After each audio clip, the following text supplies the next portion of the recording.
இந்த கூட்டம் அதனை குறிப்பிடுகிறது. எங்கோ ஒரு மூலையில் என் மக்கா இப்பவாவது தெரிஞ்சுக்கிட்டியா நீ தாழ்த்தப்பட்டவன் இல்லைங்கிறத அப்படின்னு என் முன்னோர்கள் ஏதோ ஒரு மூலையில் இருந்து வாழ்த்து சொல்கிறார்கள். அவர்களை வணங்குகிறேன். இந்த கோயம்புத்தூர் மண்ணினுடைய மைந்தன் இதற்கு தாண்டானா இத்தனை நாள் காத்து கிடந்தேன்னு சொல்லி எங்கையோ இருந்து வாழ்த்தி கொண்டிருக்கிறாரே குரு சித்தர் ஐயா, அவரையும் வணங்குகிறேன்.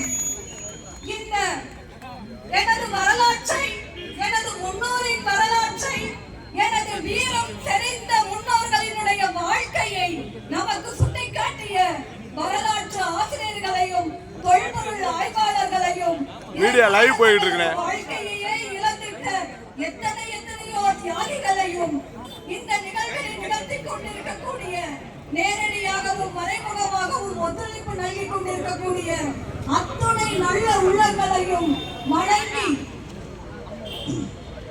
அதாவது ஒரு காட்டுல ஒரு சிங்கம் இருந்துச்சாமா. அந்த சிங்கம் அந்த காட்டவே ஆகிட்டு இருந்துச்சாமா.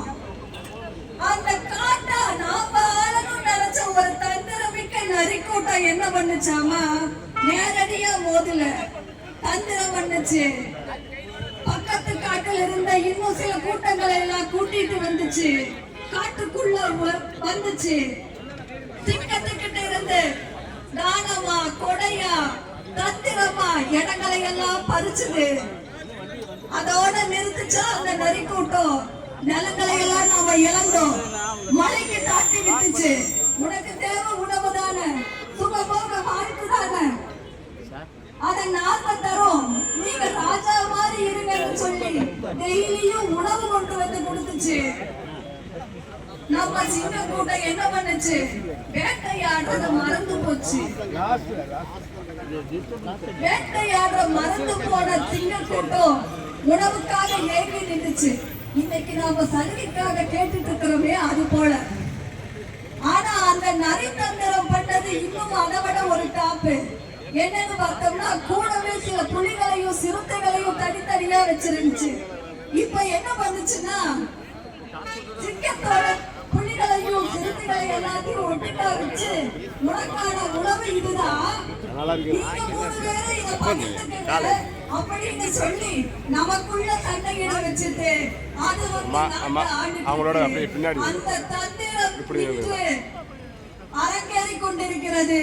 ஆனால் எம் மக்கள் விழித்து விட்டார்கள்.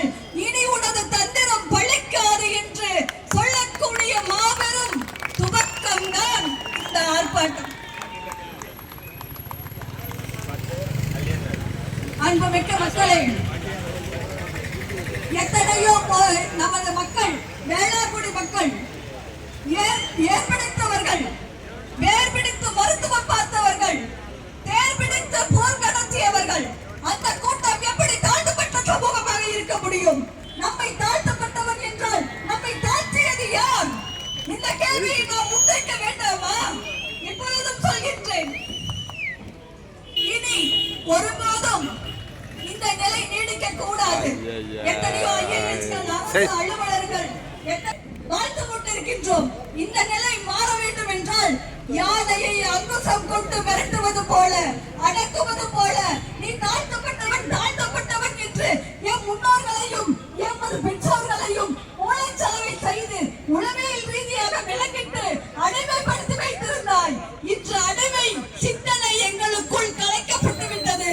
இந்த அடிமை சிந்தனையை கொண்டு இனி அடக்கிவிட முடியாது என்று சொல்லி ஆர்ப்பரிப்போம். எழுத